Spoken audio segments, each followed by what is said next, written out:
Vigil നരഹത്യാ കേസിൽ നിർണായക തെളിവുകൾ ലഭിച്ചു. അസ്ഥിക്ക് പുറമെ പല്ല്, താടിയെല്ല് തുടങ്ങിയവയും ലഭിച്ചു. തഹസിൽദാറും ഫോറൻസിക് വിദഗ്ധരും സ്ഥലത്തെത്തി ശാസ്ത്രീയ പരിശോധന നടത്തിയാൽ മാത്രമേ അസ്ഥികൾ വിജിലിന്റേതെന്ന് സ്ഥിരീകരിക്കാൻ കഴിയൂ എന്ന് DCP അരുൺ കെ പവിത്രൻ പറഞ്ഞു. DNA എക്സാമിനേഷന് വേണ്ടി ഫോറൻസിക് ലാബിലേക്ക് അയക്കേണ്ടതുണ്ട്. അതിനുശേഷം മാത്രമാണ് നമുക്കിത് വിജിലിൻ്റേതാണ് എന്ന് കൺഫേം ചെയ്ത് പറയാൻ പറ്റും. അതിനുശേഷം ഈ പറയുന്ന രീതിയിൽ ഫോറൻസിക് എക്സാമിനേഷൻ അയച്ചിട്ട് ഇനി വിജിലൻ്റെ കുടുംബത്തിലുള്ളവരുടെ DNA സാമ്പിൾസ് ശേഖരിക്കേണ്ട ആവശ്യമുള്ളതുകൊണ്ട് അത് കമ്പാരിസൺ നമുക്ക് നിലവിലിപ്പം ഷൂ ആണ് കിട്ടിയിട്ടുള്ളത്. സെർച്ച് പ്രോസസ് ഇപ്പോഴും നമ്മൾ കണ്ടിന്യൂ ചെയ്തുകൊണ്ടിരിക്കുന്നുള്ളതുണ്ട്. നമ്മളത് സ്റ്റോപ്പ് ചെയ്തിട്ടില്ല. നമ്മൾ ഈ ബോഡി പാർട്സാണ് നമ്മൾ കൂടുതൽ ഫോക്കസ് ചെയ്തിട്ടുണ്ടെങ്കിൽ അപ്പോൾ അത് കിട്ടിക്കൊണ്ടിരിക്കുന്നുണ്ട്. ബാക്കിയുള്ള ആ പ്രോസസ്സ് കണ്ടിന്യൂ ചെയ്തുകൊണ്ടിരിക്കുന്നുള്ളതുണ്ട്. ആ ഭാഗം ഇനി കിട്ടാൻ ബാക്കിയുള്ളതുണ്ട്. അപ്പോൾ അതിനുള്ള തെരച്ചിൽ നമ്മൾ നടത്തിക്കൊണ്ടിരിക്കും. വിവരങ്ങളുമായി അഭിന പി ചിറക്കൽ ചേരുന്നു. അഭിന, ഈ ഒരു ഏറെ നിർണായകമായ തെളിവുകളാണ് ലഭിച്ചിരിക്കുന്നത്. അസ്ഥിക്ക് പുറമെ പല്ല്, താടിയെല്ല് തുടങ്ങിയവയും ലഭിച്ചിട്ടുണ്ട്. എന്നാൽ DCP പറയുന്നതനുസരിച്ച് ഇതിന്റെ ശാസ്ത്രീയ പരിശോധന നടത്തിയാൽ മാത്രമേ അസ്ഥികൾ വിജിലിൻ്റേത് തന്നെയെന്ന് സ്ഥിരീകരിക്കാൻ കഴിയൂ എന്നാണ് അദ്ദേഹം പറയുന്നത്. കൂടുതൽ വിശദാംശങ്ങൾ എന്തൊക്കെയാണ്? തീർച്ചയായും ദീപ്തി, ഏറെ നിർണായകമായ ഒരു വഴിത്തിരിവ് തന്നെയാണ് ഈ കേസുമായി സംബന്ധിച്ച നിലവിൽ ഉണ്ടായിരിക്കുന്നത്. ഏകദേശം 53 അസ്ഥിഭാഗങ്ങളാണ് ഇപ്പോൾ കണ്ടെത്തിയിരിക്കുന്നത്. ഇനി തലയോട്ടി കൂടെ ഈ വിജിലിൻ്റേതെന്ന് കരുതുന്ന തലയോട്ടി കൂടി ഇനി കണ്ടെത്താനുണ്ട്. ഇതിനു വേണ്ടിയിട്ടുള്ള തെരച്ചിൽ ഇപ്പോൾ സരോവരത്തെ ചതുപ്പിൽ ഇപ്പോഴും നടന്നുകൊണ്ടിരിക്കുകയാണ്. നേരത്തെ DCP പറഞ്ഞതുപോലെ തന്നെ വളരെ കൃത്യമായ രീതിയിൽ ഇനിയും ണ്ടതുണ്ട്. അതോടൊപ്പം തന്നെ ഇനി തലയോട്ടിയുടെ ഭാഗം കൂടി നമുക്ക് കണ്ടെത്താൻ നടന്നു വരികയാണ്. അതോടൊപ്പം തന്നെ ശാസ്ത്രീയമായ ഒരു പരിശോധനയും കൂടി ഈ ഒരു വിഷയവുമായി ബന്ധപ്പെട്ട് നടത്തേണ്ടതുണ്ട്. അതായത് ഇത് വിജിലിൻ്റേത് തന്നെയാണ് എന്നുള്ളൊരു ശാസ്ത്രീയമായ DNA പരിശോധന നടത്തിയതിനു ശേഷം മാത്രമേ ഇതിലൊരു വ്യക്തത വരികയുള്ളൂ. അതിനായി ഒരു പക്ഷേ സഹോദരന്റെയോ അല്ലെങ്കിൽ വിജിലിന്റെ പിതാവ് വിജയന്റെയോ പരിശോധന സാമ്പിളുകൾ ശേഖരിച്ച ശേഷം മാത്രമേ ഈ പരിശോധന സാധ്യമാവുകയുള്ളൂ.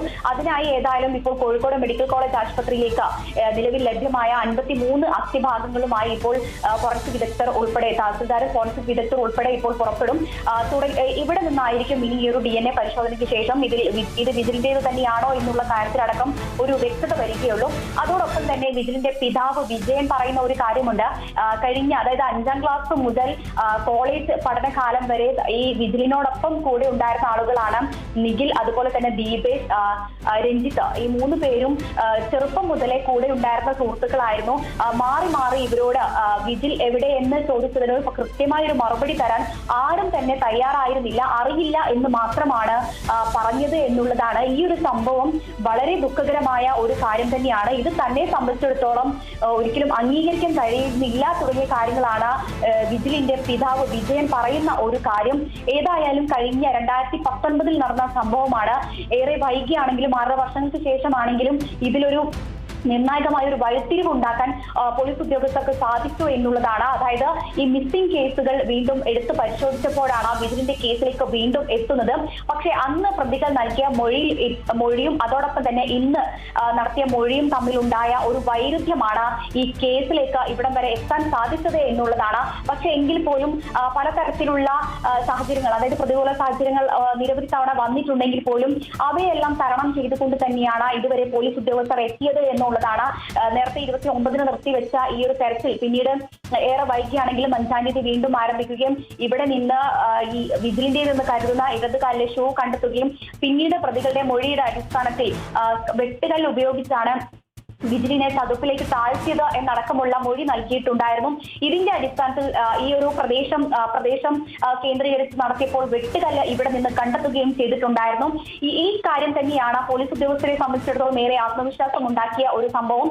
അതുകൊണ്ട് തന്നെയാണ് ഇന്ന് വീണ്ടും ഈ ഭാഗങ്ങളിലെല്ലാം തന്നെ വീണ്ടും തെരച്ചിൽ നടത്തിയതും ഇവിടെ നിന്ന് 53 അസ്ഥി ഭാഗങ്ങൾ കണ്ടെത്താൻ സാധിക്കുകയും ചെയ്തിട്ടുള്ളത്. ഇനി തലയോട്ടിക്ക് വേണ്ടിയുള്ള പരിശോധനയാണ് പ്രധാനമായും സരോവരത്ത് നടന്നു വരുന്നത്. ദീപ്തി, ശരി.